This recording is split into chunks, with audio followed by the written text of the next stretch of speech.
Et voilà, nouvelle journée aujourd'hui. Bonjour à tous. On est lundi, il est 7h15. On va bientôt partir.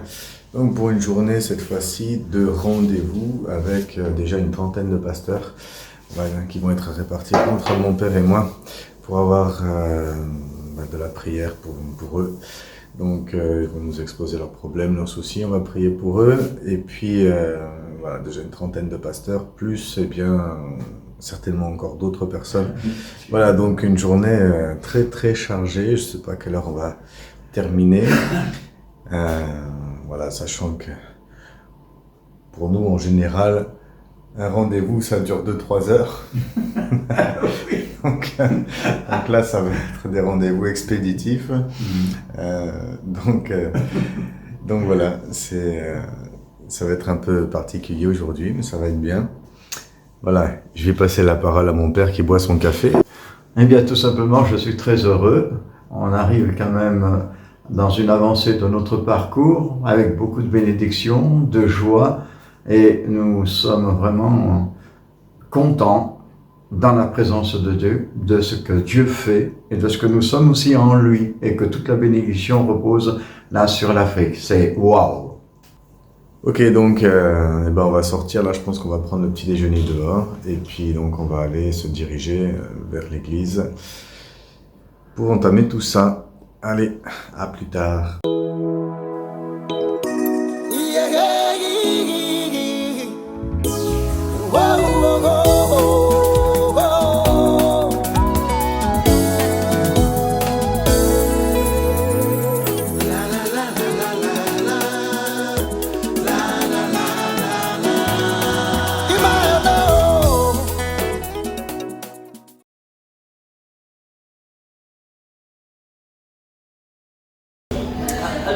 Et voilà, on est au petit déjeuner.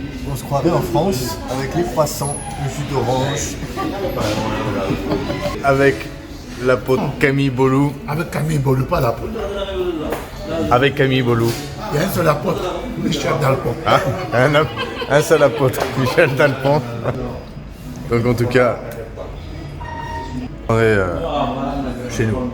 Oui. Chez nous, voilà. On va manger les croissants puis on va reprendre la route pour l'église. Et voilà, nous sommes arrivés à l'église. On y est. Michel, tu peux t'aider là? Non. Toujours avec cette magnifique affiche.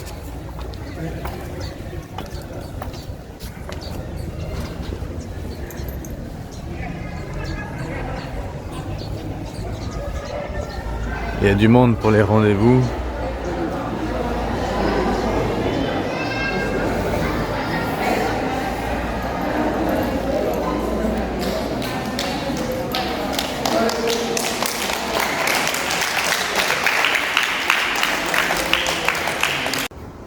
Nous revoilà dans le bureau. On va bientôt commencer les rendez-vous. Alors tu as hâte de commencer ces rendez-vous? Eh oui, bien sûr. C'est pas quoi dire. La journée va être, la journée va être importante puisque on a un minimum de 30 rendez-vous. Voilà, donc il semblerait qu'il y ait beaucoup plus de personnes que 30. Donc la tâche va être un peu difficile à mener. Et nous sommes Jonathan d'un côté et moi de l'autre. Voilà. Donc on va voir ce que ça va donner, tous ces rendez-vous, le rythme que ça va avoir. Une journée pour 30 personnes minimum, c'est voilà, un défi. Voilà, les entretiens sont terminés. Là, je suis avec un des pasteurs. Le pasteur Jonathan Dogo Anissé. Voilà, qui est pasteur dans les terres. Oui. Voilà, qui a démarré il y a combien de temps? Qui a démarré, ça fait 1 an. 1 an. Oui, qui a au moins beaucoup de projets. Voilà, beaucoup de projets. Réalisés. Mais expliquez tous ces projets tout à l'heure, c'est des grands projets. Grands projets. Voilà, que Dieu le bénisse. Amen, amen, amen. Alors là, c'est toute la délégation qui repart dans les terres, qui va repartir dans les terres. Donc en plus, avec vous, hein.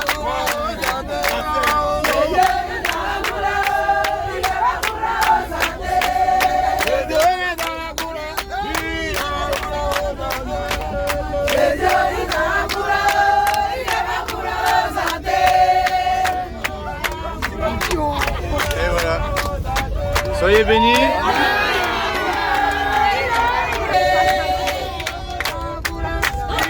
Bon retour.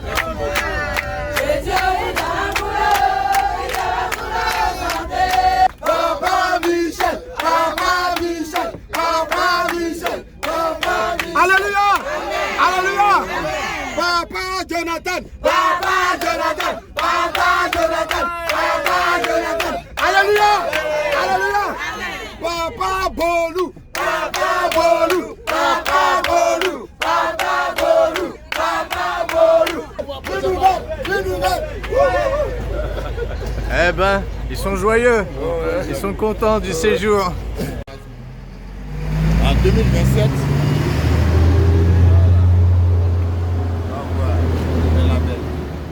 Et nous voilà de retour à la maison. Voilà, le bus que vous avez vu partir là avec tous ces gens dans le bus, c'était tous ceux qui étaient venus à ces jours de séminaire, de convention à l'église Vie Nouvelle à Abidjan, qui venaient donc, qui sont du réseau Vie Nouvelle, qui viennent des églises Vie Nouvelle, mais de l'intérieur des terres. Voilà, donc ils avaient fait plusieurs centaines de kilomètres pour venir à ces jours de convention et repartent chez eux après avoir eu des rendez-vous. Voilà, donc dans la joie, bénis, repartent bénis. Voilà, ce qui nous concerne, on a enchaîné plein de rendez-vous aujourd'hui. Voilà, plein de gens qui sont venus nous livrer leurs soucis, leurs problèmes, leurs préoccupations et puis les difficultés qu'ils rencontrent, qu'on puisse prier pour eux, des pasteurs, des responsables d'église, et puis des disciples, des enfants de Dieu qui sont venus nous voir. Mon père était à un endroit, j'étais dans un autre endroit pour les recevoir. Il y avait aussi les autres ministères qui étaient là pour nous aider, sinon il y avait trop de monde à voir. Donc beaucoup de situations compliquées, des délivrances, une sœur qui est venue, qui dans un rêve, il y a quelques années avant sa conversion, avait rêvé que quelqu'un venait lui faire une piqûre dans la tête. Et dans ce rêve, donc voilà, il y avait une piqûre qui était faite dans sa tête et quand elle s'est réveillée, elle avait changé d'état. Elle a été victime bien sûr de sorcellerie. Elle avait changé d'état et a basculé dans la folie, et son mari aussi, dans l'alcoolisme et dans la folie. Donc j'ai prié pour elle tout à l'heure. Elle était victime donc d'un sorcier qui l'avait envoûtée, hein. Et puis voilà, donc j'ai prié pour elle. Elle a commencé à vivre la délivrance. Ça se poursuivra certainement bien avec le pasteur de son église là-bas, parce que c'est pas le genre de... Voilà, c'est parfois le genre de cas compliqué qui ne se règle pas en un quart d'heure, 20 minutes d'entretien, parce qu'il a fallu être rapide. Il y avait des gens qui arrivaient derrière. Suite à ça, un frère qui est venu aussi, un jeune converti, qui ne marchait même pas, avait en tout cas marché à grand peine. Il avait les pieds tout enflés, les bas des jambes enflés. Et il était aidé par deux personnes pour pouvoir avancer et venir dans le bureau. Et il est comme ça depuis le début de l'année, depuis le mois de janvier 2022, parce que, eh bien, là où il habite, dans les terres, un jour qu'il était ivre, il n'était pas encore converti à ce moment-là, il était ivre.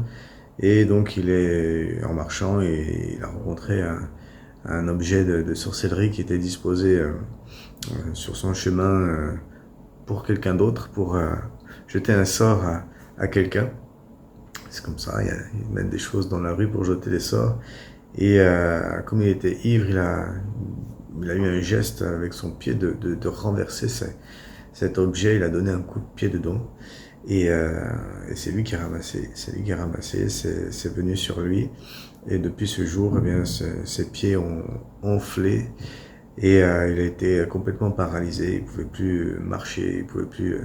voilà, il avait comme les pieds ficelés, les deux pieds ficelés ensemble, donc les pieds joints, et il était dans l'impossibilité de pouvoir marcher. Donc il est venu de l'intérieur des terres avec le bus que vous avez vu partir, avec d'autres frères et sœurs. Et voilà, quand il est arrivé, déjà, il y a eu pendant la convention, déjà, il y a eu un progrès parce que ses pieds qui étaient joints, eh bien, se sont séparés l'un de l'autre. Et quand il est arrivé me voir, bon, les pieds étaient séparés l'un de l'autre, mais enfin, il marchait pas, hein. Il était soutenu pour pouvoir marcher, sans quoi c'était impossible. Donc j'ai prié avec lui. Compliqué quand même, compliqué. Quand il est ressorti du bureau, c'était pas, pas bien probant, davantage probant. En tout cas, on m'a dit qu'après, il avait commencé à... Même dans le bureau, ses pieds avaient commencé à désenfler. Et puis, donc on m'a dit que par la suite, il avait commencé à marcher quand même.